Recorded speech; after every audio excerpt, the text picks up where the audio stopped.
Good afternoon, vloggers, bloggers, and followers. Another great Saturday here, another good week. Um, have some exciting news that I'll share in a couple weeks, but for right now, just going to work on something I wanted to topically talk on, and that, my friends, is asking for help. Sometimes, we feel that asking for help, for me anyway, asking for help is a big thing to do, and I don't often like to do it. It's not something I find amusing or interesting, or I feel as a sign of weakness. I don't feel it's a good spirited thing for me. I don't feel happy doing it. But sometimes in reality, you have to realize that you can't accomplish things, and asking for help will only make it better. So I've researched a blog, and I'm going to pull up some points out of that blog that I read that are so true to myself, but can be learned, and some things that can be learned as a lesson as well that are important in that endeavor. So so you know um, you know rec- recognize number one is recognizing that it's too tricky, and sometimes it can be that way, and you have to recognize it, and you have to it's sometimes you recognize it, but you're like, well, if I'm ashamed to do that because it makes me feel ashamed, and I'm slowly learning that it's not making me so ashamed to do that. So I'm realizing before I go into this next chapter of my life that I need to do that, and when I move into that next chapter, that I need to be more adamant about asking for help from people that I trust and people that I know in order to get what I need. And I think I would make all parties happy to know that I was safe, and that I was well taken care of in that chapter. Um, it requires speaking up. Very true. Sometimes you have to play the old 16-year-old. When I was 16, I would often role play things. I would have to role play before I had the courage to beat the anxiety odds and speak up to people, speak up what I needed to say, and use the right words. And and sometimes that rolls right into our next one, but um, we'll get to in a minute. But it sometimes having to say that you have a problem, and having the reaction. I think my thing is, especially with family specifically, is the reaction.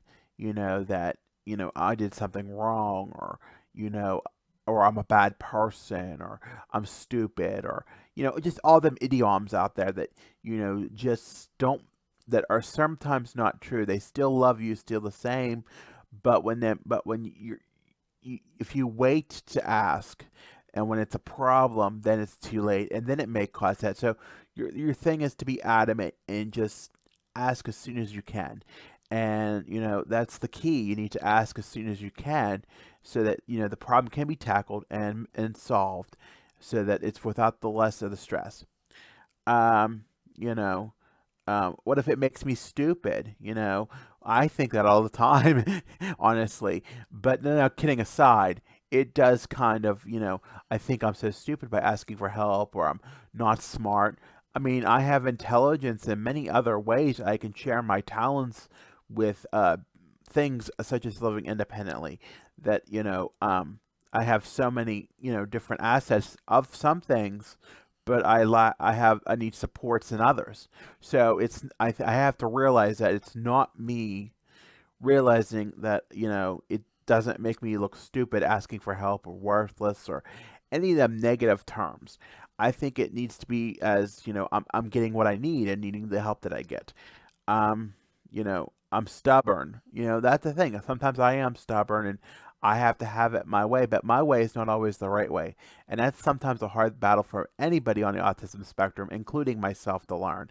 I sometimes think, it's hard, to accept things the way they should be, or or think that it's not the way I want, that it has to be that way. And when you're asking for help, you have to accept it with the criticism, with all the changes, those sort of things. So it's just you may be stubborn about it, but wouldn't you be better off if you asked for the help? So that, and then here are some also executive functioning. If you don't do well with executive functioning, that's a play can come into play too. But with recognizing that it's important, and it doesn't. If you don't ask for help and it looks poor and it looks sad, then it's just sad. Okay, so we talked about, what in turn, why we are hesitant to ask for help. But, I also found on this blog, and I'll share the blog at the end of the video, but, I'll share the website of the blog. But, there's ways you can, according to this post, there's ways you can tackle this issue. And one of them is to put a limit of how long you're going to figure it out on your own. Is it going to be 5 minutes? Is it going to be 10 minutes? That is all indecisive, but it was suggested that this one person did, 10 minutes. And then here comes the courage. The next one comes the courage of asking for help or when you need help. And that can be so hard sometimes for me too, because I don't like to bring it up, but I know it needs to be brought up, and I struggle with that a lot. So, you know, so I think that's where you have to have the courage and work that role play out so that you can gain the courage to say, okay, excuse me, or may I help you? And that's sometimes hard, when you go to a restaurant or to the store, especially with all this social distancing, coronavirus, all that stuff. But it's hard, it's very hard. Um, you know, you need to be specific when you ask for this certain help. You can't just holly around the bush, and I know that's hard for a lot of people, including myself. It can be hard. It can be difficult. I have a hard time with it still, and I did in my last chapter. Very, very much so. But I'm making a goal myself to be honest and not do that again. So, that's the thing. You have to be specific, or you won't get what you want, or get it in a nice, caring, compassionate manner that you need. So, okay. And as lastly, reward yourself. Feel the reward and give you the good job or whatever have you to make sure that that you're getting the care and the compassion and the things you need, and that you got what you wanted, and that it wasn't making you shameless, or a wimp or anything like that. So with that, friends, that's a good one on that blog, and I'm going to pull that up just for a holly second here, and it's from the musings of an Aspie.com, and I will share that link in the YouTube video. And I thank you for listening to this. And as always, like, follow, subscribe, Facebook, Instagram, Twitter, YouTube, Dustin's Dynasty. Have a good day.